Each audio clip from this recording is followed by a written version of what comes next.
किसी भी हालत में रुकना नहीं है, धीरे धीरे ही सही, लगातार चलते रहना है। अरे कालिदास बाबा, आप चिंता मत कीजिए, यह टेम्पू नहीं रुकेगा।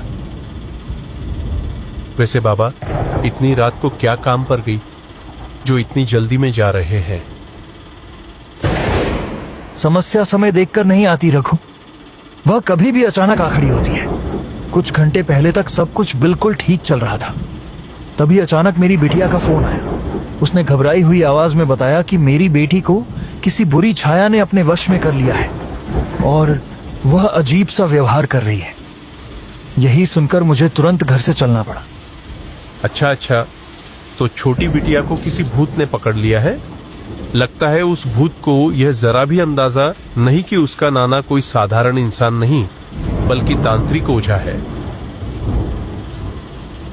मुझे तो ऐसा लगता है कालिदास बाबा, वह भूत आपका ही कोई पुराना दुश्मन होगा। शायद आपसे बदला लेने के लिए ही उसने मासूम बच्ची को अपना निशाना बनाया है। पता नहीं रघु, वहां पहुंचकर अपनी आंखों से देखने के बाद ही सच्चाई का पता चलेगा। अभी कुछ भी कहना जल्दबाजी होगी।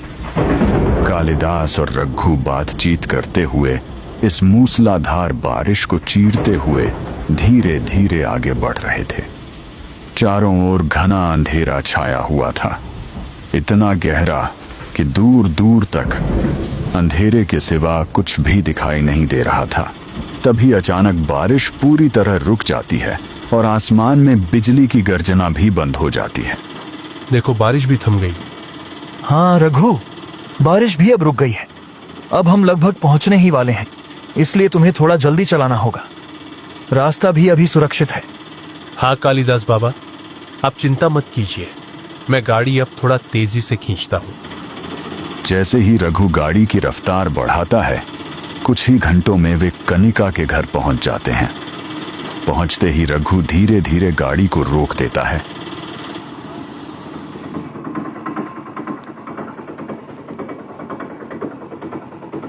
और दोनों टेम्पू से बाहर उतर जाते हैं। रघु, तुम तब तक यहीं रुको, मैं थोड़ी देर में वापस आता हूँ। ठीक है कालिदास बाबा, आप जल्दी जाइए। वैसे भी मैं भूत से बहुत डरता हूँ।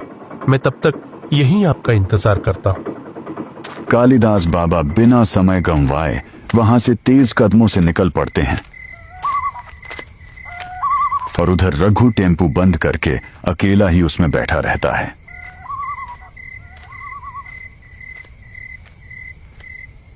अरे बेटी, दरवाजा खोलो, मैं पहुंच गया हूं। दरवाजा खोलो बेटी। काफी देर तक गरजने के बाद अचानक दरवाजा धीरे धीरे चरमराते हुए खुलता है। अरे पापा, आप यहाँ इतनी रात को? ये क्या कह रही हो बेटी? तुमने ही तो मुझे फोन करके कहा था कि तुम्हारी नातिन को किसी साय ने पकड़ लिया है। ये क्या कह रहे हैं पापा? मैंने कब आपको फोन किया?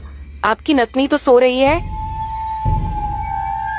अगर तुमने फोन नहीं किया तो फिर किसने किया?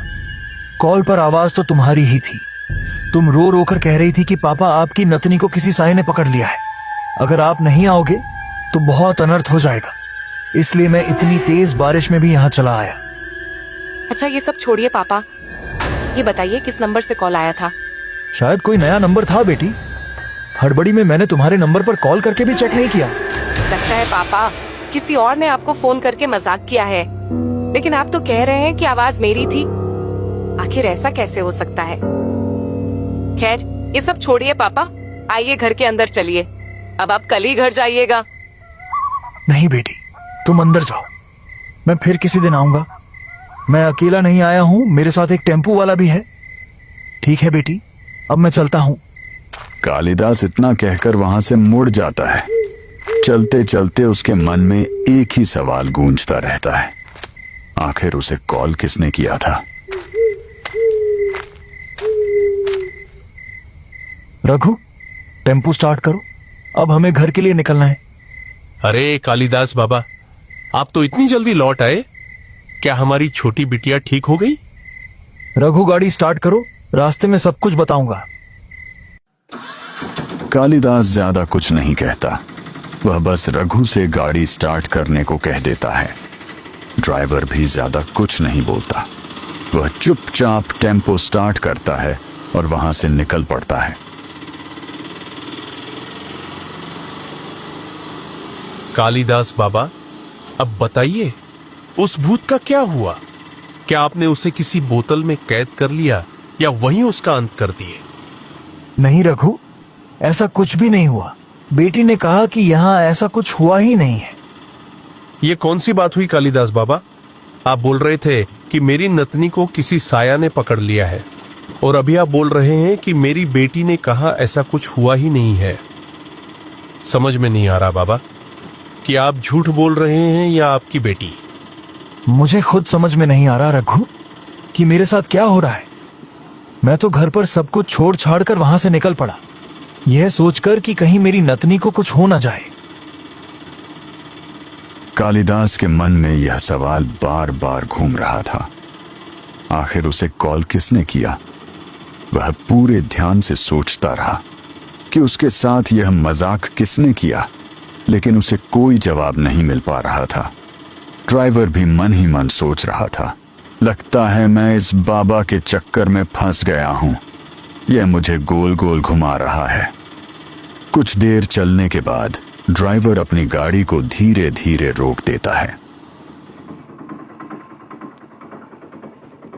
बाबा, मुझे थोड़ा हल्का होना है, इसलिए मैं गाड़ी रोक रहा हूं। आप भी अब अपने आप को आराम दीजिए और हल्का हो जाइए। ठीक है रघु।